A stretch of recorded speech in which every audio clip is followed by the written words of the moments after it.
Aluma Capital, celebrating a decade of trust, investing in your future. Dit is tyd vir volgens koerant en mediabesprekings en Tanya de Venterbijker sluit volgend by ons aan. Goeiemôre Tanya. Môre julle, so Môre. lekker om hier te wees. Op 'n Vrydag moet ons gesels natuurlik oor die regering van nasionale eenheid Ja. en Paul Mashatile sê sterker as ooit tevore. Dit is wat hy sê. So begrotingsrede wat plaasgevind het afgelope Woensdag, julle het reeds daaroor gepraat, die repliek oor het ons al bespreek, of het julle in die koerantbesprekings bespreek en dit was baie duidelik dat alles het natuurlik nie baie smooth verloop nie.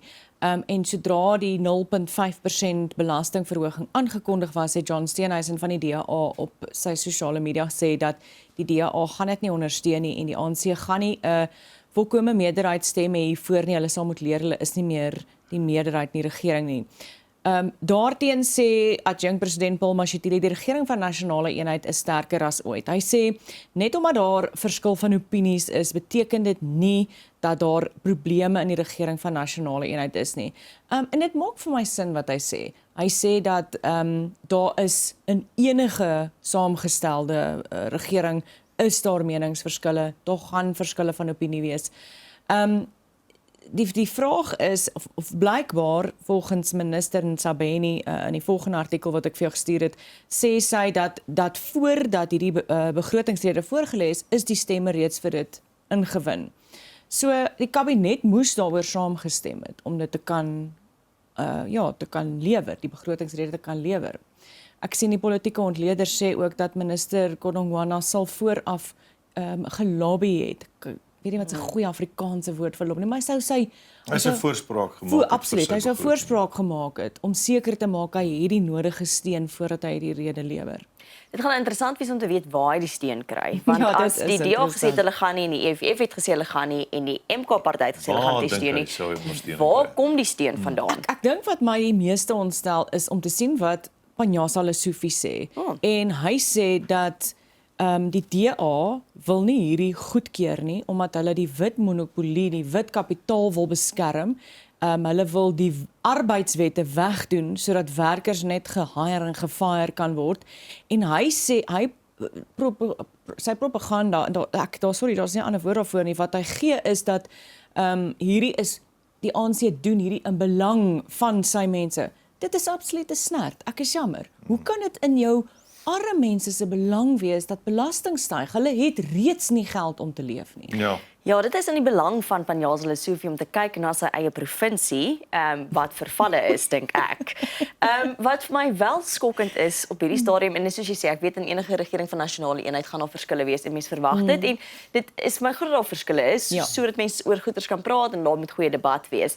Dit is wel interessant om te sien hoe sterk uitgesproke beide die DA en die ANC is teenoor mekaar, waar die ANC kom om te sê, die DA is aspris, en die DA aan die ander kant sê, wel, die BTW gaan net verhoog word, sodat hulle eie korrupsie, soos ons net gelees het, kan, jy weet, aanhou meer. Dit is interessant. Dit kom neer op die feit dat beide van hulle nou op 'n stadium, het lyk vir my, die Engelse sê ructions. Ja. Daar's huismoles. Ja, daar's definitief. Dit voel so. En as Paul Mashatile begin sê, jy ontspan nou, alles is okay, dan kry ek dadelik snif in die neus. En wat gebeur is, daar's 'n verdagmaking. Van beide kante af. Van beide kante af. Wat is die reël van 'n goeie huwelik? Is moenie jou vuil was goed daar buite was nie. Was dit binne in die huis. Korrek. En hulle sukkel 'n bietjie daarmee. Die minister in die presidentskap, Ntshaveni, het nou 'n presidensiële platform, 'n ministeriële platform gebruik om haar opinie te gee. Om haar opinie as 'n ANC lid te gebruik teen die DA en dit binne in 'n regeringsopstel. Sy het nie by 'n ANC vergadering of 'n perskonferensie dit gedoen. Sy het op 'n ministeriële perskonferensie. Maar ek dink die DA hulle doen dieselfde by tye. So ja. Dit is interessant.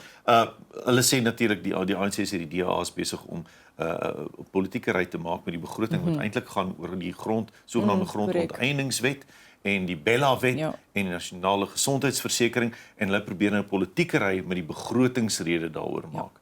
Aan die ander kant sê die DA, die ANC is net besig om die armes te belas in 'n poging om hulle onbevoegdheid en hulle te verskuil. Hulle die vermorsing van geld in die land toe te smeer. Dan kap die ANC terug en sê ja, maar dis nie die geval nie, want hierdie is juis soos jy nou sê, so Panjas hulle soveel gesê het, hierdie is juis vir die armes van die land. Dis wat hy sê. Dit is wat hy sê, maar dit kan nie waar wees nie. Maar hy sê baie dinge. Hy maar sê baie dinge. Ja, goed. Ons sal nou maar sien of hulle genoeg stemme gaan kry of nie, of wat volgende gaan gebeur. Dit sal interessant wees. Hulle het 'n paar dae om nou of 'n rukkie om daaroor te besluit en te kyk of hulle die stemme kry. Ja.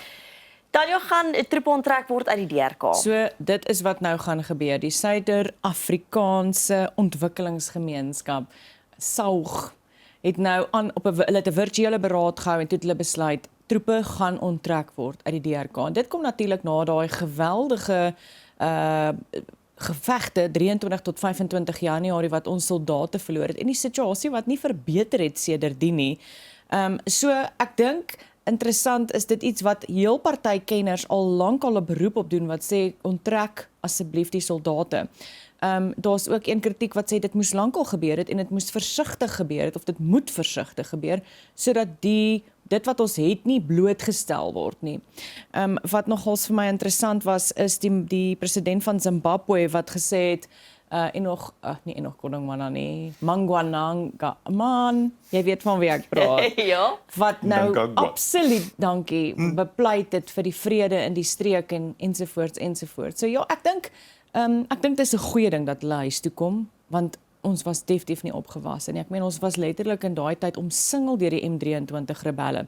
Dit kom ook op die vooraand van samesprekings, die 18de Maart word daar vredesamesprekings gehou om te kyk hoe kan hulle nou vrede in die streek bewerkstellig. Ja, ek dink die probleem eintlik met enige streek is, mense kan van buite af gaan ons wil vrede bewerkstellig, maar as die mense binne die streek nie vrede wil hê nie, kan Korrek. jy nie met die wil En geen waar vrede ons kry oor nie. geld baklei of dan nou minerale en myne, is dit moeilik. Sure. Dan extra 19 miljard rand vir onderwys verwelkom, maar is nie genoeg nie. Ja, maar dit is wel 'n goeie druppel in die emmer, sê minister Sifiwe Kagube. Dit is buiten daar's reeds 'n 300 bietjie meer as 300 miljard wat begroot is. Hierdie 19 miljard wat nou gaan bykom, het hulle het gepleit, die onderwysdepartement het gepleit by die minister van Finansies, asseblief gee vir ons meer geld. Hulle is ontsettend dankbaar daaroor en dit word dan ook gedeeltelik aangewend vir die feit dat die Bella-wet dan nou gaan verpligtend maak dat graad R verpligtend is. So gedeeltelik gaan dit nou dan daai voorskoolse, wel dis dan nie heeltemal meer voorskool nie, Die vroeë ontwikkeling gaan daarvoor gaan. En die minister wat gesê het, luister, maar dit is baie belangrik. Sadou sê wel, hierdie is nog steeds nie genoeg geld nie. Deels gaan die geld ook om 11.000 onderwysers in hulle poste te hou. Hierdie is alles wonderlik en ons het al daaroor gepraat, ons nog steeds nie genoeg skole nie. Ons kort nog steeds nog skole. Buiten die feit om die wat daar is in stand te hou en die pittoilette weg te vat, wat hulle ook hiermee wil doen. So dit is net 'n druppel in die emmer, 19 miljard, en as jy dit vergelyk met die 300 wat reeds toegesê is, dan dink jy, ja, 19 miljard klink eintlik verskriklik min. Ja, ek dink as jy dink aan waarvoor hulle dit alles moet gebruik, as jy nou praat van al die graad R'e en onderwysposte en pittoilette weg doen, dit is en ek dink daai is alles belangrike kwessies. Dit moet alles gebeur, maar dit laat mens wonder hoe gaan hulle daai geld laat strek vir al hierdie dinge.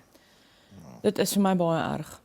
Tanya, ons moet gesels oor vlieëniers se vlieg weg. Daar is 'n heel party vlieëniers wat reeds weggevlieg het by Fly Safair, maar is nie heeltemal seker hoeveel al weg is nie. So een van die redes hiervoor is dat dit nou die rooster verander. So blykbaar het hulle vroeër 'n oop rooster gehad en dan het hulle kon redelik beplan hoe hulle maand gaan verloop nou of hulle kon ver vooruit beplan en hulle het soveel dae gevlieg, soveel dae afgehaal om te rus. Daar's mos reëls in die lugredery wetgewing hoe lank jy vlieg, hoe lank jy moet rus. So nou gaan hulle slegs 'n maand van tevore weet. En lyk my daar's nou groot ongelukkigheid daaroor. Dan eis hulle ook volgens Solidariteit 'n 17% verhoging. En hulle sê dat indien hulle die verhoging nie gaan kry nie, gaan hulle staak. Asseblief kan ons nie staak nie. Asseblief, ons het klaar te min vliegtye wat op en af vlieg in Suid-Afrika vir my gevoel. SAL oorspronklik het hulle 'n 30% verhoging in vlieëniers se salarisse geëis en toe dit verminder en ja, dit was die vorige keer. Nou soek hulle 'n 17% verhoging so. Ek gaan nou dalk die gramskap van vleeniers op die hals Oeh, laat ons hoor, as jy duiwels advokaat. Ek het van daai ouens wat goed vlieg, is my vriende, jammer Philip, maar hier gat ek nou. Gods. Hoeveel persent verhoging het hulle op aangetring? 17. Ja. Ja. 17% verhoging. Ekskuus. En wag 'n bietjie, en dan as jy 3 dae af het, 5 dae vlieg en 3 dae af het, Ja. dan het jy nie 'n naweek nie, het jy? Jy het 'n lang naweek. Alright? En dan nou Hy praat vir homself. as jy dan vir iemand werk, onthou jy werk nie vir jouself nie, jy Ja. werk vir iemand. En dan kan jy nog steeds daai af 3 dae beplan in jou maand. Ja, nee, ek verstaan nie die vir probleem iemand nie. soos jy wat ook maand tot maand jou rooster beplan, is dit dalk meer verstaanbaar hoe dit voel om so 'n oop rooster te hê. Ja, vir enige iemand anders wat in die gewone wêreld werk, wat lank voor die Ek dink, tyd moet aansoek doen As ek kan pleit vir die bietjie af te kry. vleeniers, dink Hierdie ek is dit die is 'n opinie van Pierre Breitenbach en nie van die groot ontbyt Dis- nie. dis ja. maar ek wil net Ek's sê jammer Philip, ek's jammer. vleeniers het regtig 'n baie hoë risiko werk en ek dink nie ons besef altyd die politiek waarmee hulle elke dag te kampe het nie. En die risiko's wat hulle in hulle werk in die gesig staar nie. So ja, dis my opinie. Niemand anders risiko's nie? Niemand anders risiko's. Ek het nie risiko's. Ek dink ons het almal risiko's. Ek dink hulle het baie hoë risiko's. Ek wil ook net vir Evert sê ek is jammer vir hom ook. Sorry Evert. Ek wil net sê ek wil nie saam met Peer vlieg as een van daai twee vlieg nie. Ek hoor 'n deel van jou. Ek het ook gedink 17% is nogals baie as jy kyk na wat die gewone persoon in Suid-Afrika se verhoging is dit nie naby 17% nie, maar ek het ook in die berig gelees, ek's nie 'n kenner nie en het ook nie vleenier vriende nie. Berig gelees hulle sê dit is om dit in lyn te bring met internasionale standaarde en wat mense verdien.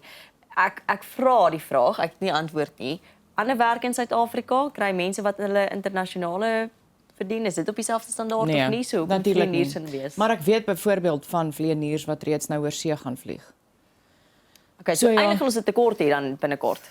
Ja, ek weet nie. Vir my kyk nie. Ek hoop nie so nie. Ek gaan nie verder praat nie. Ek het al 'n paar vriende verloor. Jy gaan nie meer julle gaan jou ground. Jy gaan daar kom met jou instapkaart dan sê hulle, "O, Peer Breitenbach, sorry, af is jy." Ek gaan Sondag 'n karretjie moet hier Kaap toe. Nou maar goed, ons hoor graag van die vleeniers oor na 'n baie belangrike saak. En een Cameron sê die agterstand in polisie laboratorium se DNA-toetse is weer kritiek. Ja, hy's warm onder die kraag, een Cameron en met reg 140,000 DNS monsters agterstallig. En dit is nadat daar al in die verlede gesê is hierdie gaan ingehaal word. Wat is die gevolg hiervan? Kriminele loop vry of gaan nooit aan die pen ry nie. So dit is 'n baie ernstige saak en ek kan letterlik nie verstaan, wel hy ook dan nou nie, hy's baie slimmer as ek. Hoe is hierdie moontlik en hoe is hierdie agterstand konstant so groot? Waarom terwyl daar moeite gedoen word, kan dit nie ingehaal word nie? Ja, ek dink dit gaan ook oor geregtigheid. Jy weet Absoluut. ons praat gereeld oor die misdaadsyfer wat vreeslik ontstellend is. En mense voel net hulle kry nooit geregtigheid vir hierdie misdade wat teen hulle gepleeg word nie. Ons weet almal wat die verkrachtingssyfer is en daai tipe ding. En hierdie laboratoriums moet funksioneer vir daai om weet geregtigheid te bring en dis hartseer om te hoor dat ons so groot agterstand is. En ons hoor ook al te lank van hierdie agterstand. So wanneer word daar iets gedoen hieraan? En dit is nadat al 4 jaar terug in die polisie absolute beloftes gemaak is en gesê is hierdie agterstand gaan ingehaal word. Ja. Tanya, dan spring ons na die Mafube munisipaliteit. Nuwe geriewe om rondloper beeste in die Vrystaat in toom te hou. Luister, weet jy toe ek dit raak sien, dink ek laat ons ook die kollig skyn op die Vrystaat. Nie maar Mafube munisipaliteit daar natuurlik rondom Frankfurt, Tweeling, Carolina as ek reg is, ek is nou nie presies seker of hulle ook in hierdie in Villiers, Tweeling, ja. Waar rondloperbeeste 'n groot probleem is en waar hulle nou besluit het hulle gaan nuwe planne in werking stel om dit te beheer, waar hulle addisionele veiding vir hierdie beeste beskikbaar gaan stel, hulle gaan help met kunsmatige inseminasie en kastrasie en alles wat nodig is wat jou gewone boere op 'n dag-tot-dag basis in elk geval doen. Een van die probleme wat hulle in die verlede gehad het, is dat wanneer hulle hierdie beeste gaan skit, want nou gaan soek die beeste veiding, hulle het nie veiding nie, gaan in die woonbuurte in en gaan dan nou daar, as die beeste geskit word, dan het hulle geweldige intimidasieprobleme as hulle die boetes oplê vir die geskitte beeste. So ek kan nogals dink dat hierdie 'n groot frustrasie in die Vrystaat is en ook dalk spesifiek vir die boere wat wel hulle beeste ingekamp hou wat sukkel met die meer bestaansboere wat dan nou nie heeltemal by die reëls bly nie. Kyk, daar's plek in ons munisipale verordeninge en ons wetgewing. Daar's byvoorbeeld die ou kraalstelselstelsel wat nog steeds in die wet is, wat net heringestel moet word of heruitgevoer moet word. Is nog altyd daar. Om juis vee wat so dwaal in woonbuurte te reguleer. As 'n mens kyk na veiligheid en gesondheid en dies meer, daar is kwessies, daar is bekommernisse. Buiten die veiligheid van jou passasiers in jou karre, ja, buiten dit. Ja, die gevaar van groot vee in besige strate. Ja. Tussen verkeer. Maar dis hoogtyd dat ons hierdie sisteme wat al lankal in ons wetgewing is, net afdwing en begin gebruik vir wat dit is. Ek hoop net dat dit nou wel werklik deurgevoer kan word. Ja. Dat dit nie soos nog 'n ander plan is wat net deur die mat val nie. En hoe meer beheer en kontrole daar is oor rondloper vee, hoe makliker gaan ons ook begin die probleem met 'n back and close siekte die hoof bied in groot dele van die land waar ons kan effektiewe kontrole toepas op 'n probleem wat meeste mense nou al vir jou sê baie weier is as wat erken. Ek dink ons moet hierdie storie sommer reguit Grootplaas toe verwys. Dis sy. Dan oor na internasionale nuus en Trump sê man hy dink hulle gaan hom net Groenland Hoor die annekteer. luister 'n geweldige interessante storie daar uit die Oval Office uit waar hy gesels het met Mark Rutte, die sekretaris-generaal van NATO. Waar nie Mark Rutte het hom nie gevra nie, seker maar een van die joernaliste of omstanders het hom gevra, jy weet, is daar planne om Groenland te annekseer, want Groenland wat so pas 'n nuwe of hulle het nou 'n nuwe eerste minister wat inkom wat gesê het we don't want to be Americans. Baie interessante, weet nooit wat Donald Trump volgende gaan sê nie. En hy sê toe ja nee, hy het nou nog nie baie daaroor nagedink nie, maar nou sit hy hier met iemand wat dalk kan help en baie mag het, gee hy toe nou dit ook oor aan Rutte en hy sê toe I think that it will happen. Toe sê hy dink, kyk, want Denemarke beywer hulle self ook nou vir onafhanklikheid. Ag nie Denemarke nie, Groenland van Denemarke se koninkryk. Hy sê toe, hy weet hoe hulle so Trump sê hulle is so ver van Denemarke af. Jy weet, hoe het Denemarke nou besluit dit is hulle eiland? Hy sê 'n boot het daar 200 jaar of so iets terug geland en hulle sê nou hulle het die reg daarop. 'n Kommerwekkende sin wat ek toe raak lees hier op Sky News is hy sê die FSA het reeds 'n militêre teenwoordigheid in Groenland. Maybe you'll see more and more soldiers going there. Sjoe. Ja, toe moet ons sê niks verder daaroor. Om 'n onafhanklike area se geskiedenis af te maak as 'n botefiets het daar geland 200 jaar gelede. Sê dieselfde van Suid-Afrika? Dan kyk jy wat sê mense vir jou. Wat is jou begrip van ons geskiedenis werklik? Ja, die mense van Groenland het wel gesê in die verkiesing dat hulle onafhanklik wil wees. Hulle wil onafhanklik wees, ja. Laaste storie Donatella Versace groet. Soos na die modeweek in Februarie was daar reeds vrae, jy weet, gaan sy aftree, wat gaan gebeur want daar is rumors dat Versace oorgekoop gaan word of dat daar 'n inkoop is van Prada. Dit sy nou inderdaad aangekondig, sy tree af as die hoof van kreatiewe, ja, die Chief Creative Officer, beampte van Versace, wat 'n pos wat sy natuurlik in 1997 oorgeneem het toe haar broer oorlede is. Ek weet nie of jy daai jaar kan onthou toe beide hy en prinses Diana oorlede is nie. Sy het vir 28 jaar die pos gevul. Vir die eerste keer in die geskiedenis van Versace gaan dit nie 'n familielid wees nie wat hierdie pos nou gaan vul nie, maar Dario Vitale, baie aantreklike, dink ek Italiaanse man wat nou die pos gaan vul. Sy gaan wel nie heeltemal weg van Versace nie. Sy word hulle hoof brand ambassador. So sy gaan nog steeds 'n vinger in die paai hê. Ja, sy is brand ambassador vir welwillendheidsorganisasies. Ja. En dies meer, jy weet. Ja, maar weet jy, Ja. Dis klink vir my lekker. Klink vir my dis 'n verskoning vir 'n champagne-event. Maar ek wil nou gaan kyk hoe lyk die nuwe persoon. hy lyk kom ek gaan sommer vir jou wys hoe lyk hy. Ag, maar dankie Tanya. Weet jy hoor. wat vir my nogals interessant is hy kom van Prada af. So O. nou dink ek myself, okay, so daar is rumors van 'n inkoop van Loop Prada. jy met 'n Hy screensaver kom van hom rond? Dis dan nou al. Dankie Tanya vir die saamgesels vanoggend. Ek gaan seker maak ek het nog 'n man. Man het 'n woelige snor. Maar ja.